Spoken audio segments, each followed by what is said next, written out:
የትኛው የስግደት ሰዓቴን አይሻማም? የትኛው ከዋሻ የምርቅበትን ወይም የምወጣበትን ሰዓት አያራዝምም? ፍራፍሬውን ልንቀም ወይስ ቆቆችን እያጠመጥኩ ልብላ አለ። ፍራፍሬውን ብለቅም አለ የሚመስለው ከማይመስለው መለየት ሌላ ሰዓት ይጠይቃል። መልቀሙ ሌላ ሰዓት ይጠይቃል። እንደገና ማስቀመጡ ሌላ ሰዓት ይጠይቃል። በተፈለገው ሰዓት ፍራፍሬው ላይ ይገኝ ይችላል። ስለዚህ እሱ የጸሎት ሰዓትን የስግደት ሰዓትን ይሻማል። ቆቆቹስ የተዘጋጁ ናቸው። ቢሆን ወጥመድ ሰርቼ አንዳንድ ቆቅ ወደ ወጥመዱ እንዲገባልኝ አድርጌ ቆቆቹን ብመገብ ይሻላል። ደግሞስ ለመነኩሴ ስጋ መብላት ህርም ነው፣ ክልክል ነው። ግን እግዚአብሔር ልብ ነው የሚያውቀው። የሰው ስጋ ከመብላት የእነዚህን እንስሳ ስጋ መብላት ይሻላል። እሱ ነው ያለው፣ እኔ አይደለሁም። አሁን ይህን ተምረናል ብላችሁ ሄዳችሁ ያገኛችሁት እንዳትሉ። የበቃው አባት ነው ያለው። ይሄ እሱ ነው ያለው። የሰው ስጋ ከመብላት እነዚህን መብላት ፌር ነው ያሳዘበው። ስለዚህ ይሄንን እንደሚፈቅድልኝ አውቃለሁ አለና ገባ ወደ ባክ። በቀን አንድ ቆቅ ወጥመድ ውስጥ ይገባለት ነበር።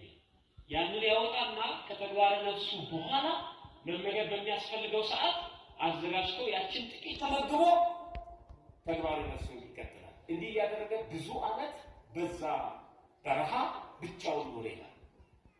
ከዕለታት አንድ ቀን ከቁስጥንጥንያ ከተማ አንድ መነኩሴ መናኛ አባት በገዳም የሚኖር በአክ ለመፈለግ ጾመ አርባ ስለነበር አብይ ጾም ነው።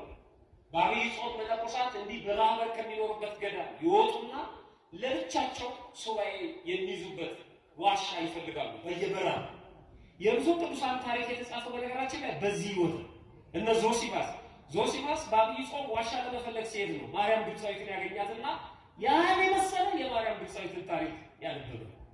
የብዙ ቅዱሳን አባቶች ታሪክ የተገኘው በዚህ ሲሄዱ ማለት ነው።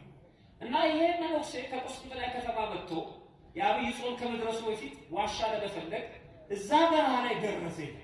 ሲደርስ አባ መቃርስ እንደለመደው ቆቋን አጥምዶ ወደ ዋሻው ይዞ ሲገባ አየው። ሰላም አላለው። መነኩሴ መሆኑን አወቀ። እንዴት መነኩሴ በምንኩስና ሕይወት በምናኔ እንዴት ስጋ ይበላል ብሎ አሰበ። መነኩሴ ሆኖ ለብቻ በተባቶ የወረ በብቸኝነት እንዴት ስጋ ይበላል? የተከለከለው በምንኩስና። ይሄንንማ ለሊቀ ጳጳሱ ሄጄ መናገር አለብኝ።